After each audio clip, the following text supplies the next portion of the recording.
Hello, good morning, evening, night, day, whatever it is in your amazing part of the world. I'm Tim Cooper from a slightly chilly Gold Coast in Australia, and I'm coming to you a little bit later today because this morning I was out at my doctor's because growing up in Australia having the largest percentage of skin cancers in the world, it's wise to get checked regularly. So it was my regular annual checkup, my skin check, and he did find something that he's not quite sure of. So things about here. So I've got to go back next week, and so I'll probably be from next week on. I'll probably be having a nice scab on my face or something like that until it heals. But anyway, it is what it is. You've got to have these things checked. It's no use living with maybes, right?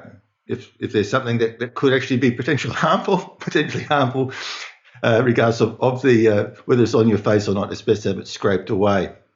Okay, let's break some conventional wisdom. That's what we're all here for. So before I start, if you're watching this live, please put in hashtag live. Watching this on the replay, hashtag replay. If you've got any questions at all, please stick them into the comments. You know where to put them, and of course, please don't be afraid to spread that love around.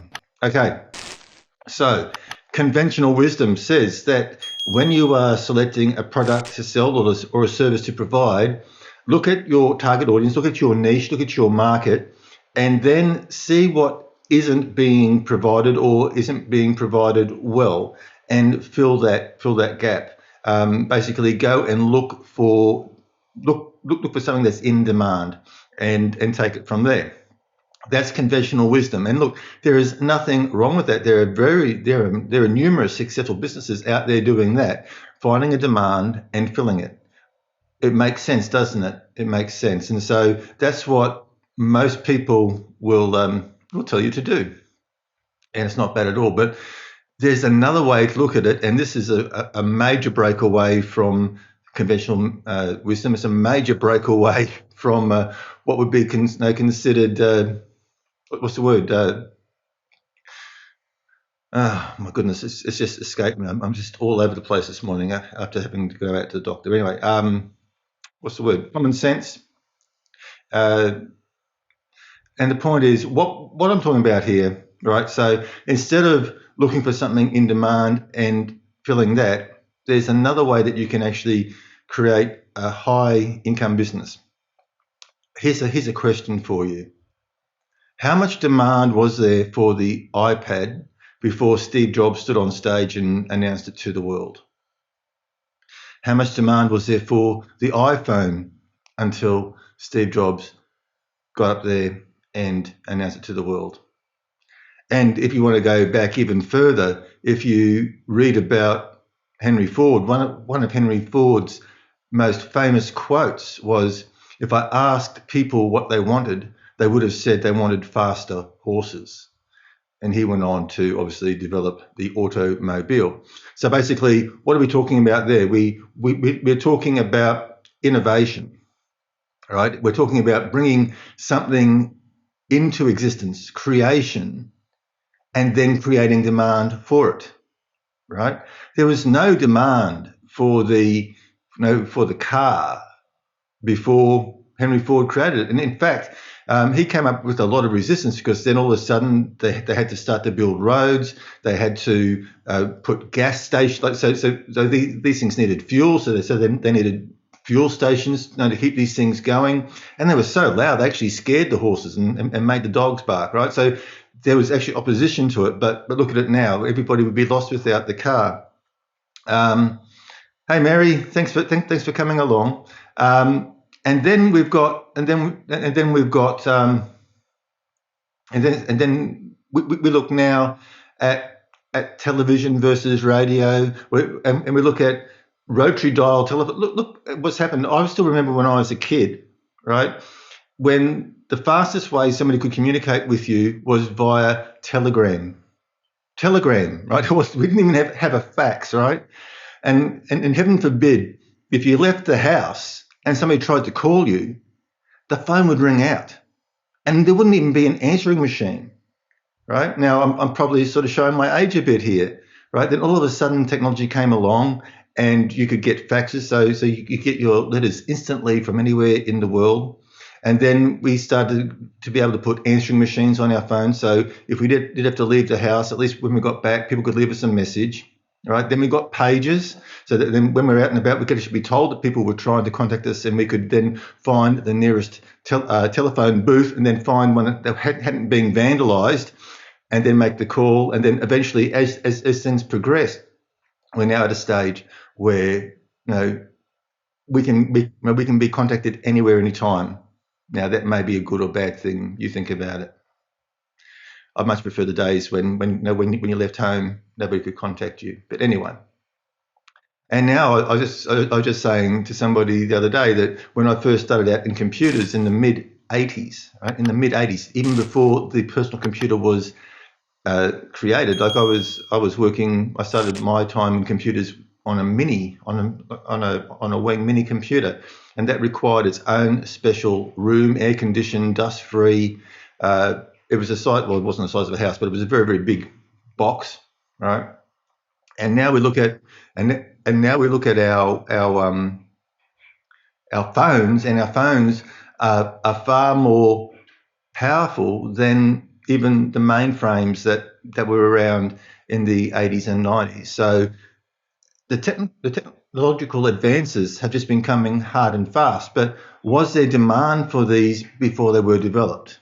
No, because how can people demand something that doesn't exist? How can people demand something they don't even know is possible, right?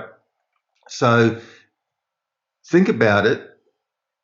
Is there something that you can actually that isn't around yet that you can bring to the world, and then the world goes, wow, why didn't anybody think of this earlier? This is amazing, and then create demand for it.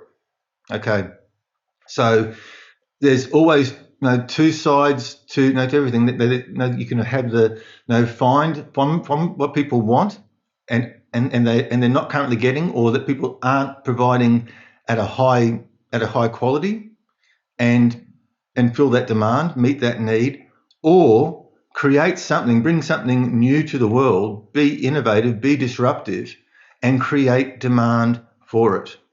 Okay, there's two. Don't dismiss one or the other. They're both very viable options, but don't just confine yourself to, I can only look at things that people already want.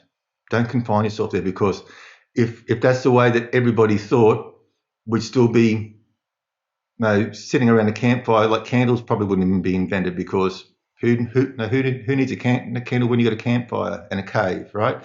If people weren't innovative, if people weren't creative, if people didn't bring new stuff to the world, then we would not be where we are now. So let's keep this going, guys. Are you an inventor? Are you creative? Can you bring something new to the world? And I said, it can be a very lucrative thing.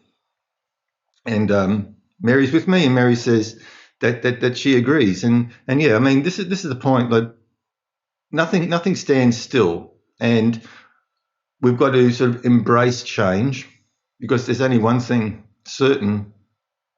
They say the only thing certain in life is change. Right? Nothing stays the same. Nothing stays stagnant. And if we try to stay the same, all we do then is we just fight against nature, basically. Cool. So that was my lesson, or my little message for you for today. Excuse me, dearie me. It's been a very hectic morning. Up far too early, up way before my get-up time, on the bus and off to see the doctor and back again. Anyway, it is what it is. Once again, any questions whatsoever, please enter them in, and I will get to you. If you come back and catch us on the replay, please put in #replay. If you catch us, if you sort of come in late during the live, please go back and watch from the beginning. It probably make more sense if you see the whole story instead of only half of it. So #live, #replay. Any questions, enter them in, and please don't be afraid to share that love around. That's it for me. I'm about to go off and do some creating of my own. I look forward to sharing more insights, tips and tricks, strategies and tactics with you in the future. Remember, use this time wisely. I was just talking to a friend the other night who's made a major decision, and it's always scary when you make a major decision and you step out of your comfort zone. But now is probably a really good time to make those scary decisions because we've got time. We've got time to reinvent ourselves. We've got time to do the study, the courses, and that sort of stuff as the world slowly comes back to normal. But the point is that now is a really good time. Look for the opportunity. There's always an opportunity hidden somewhere. Okay, so let's use our time wisely.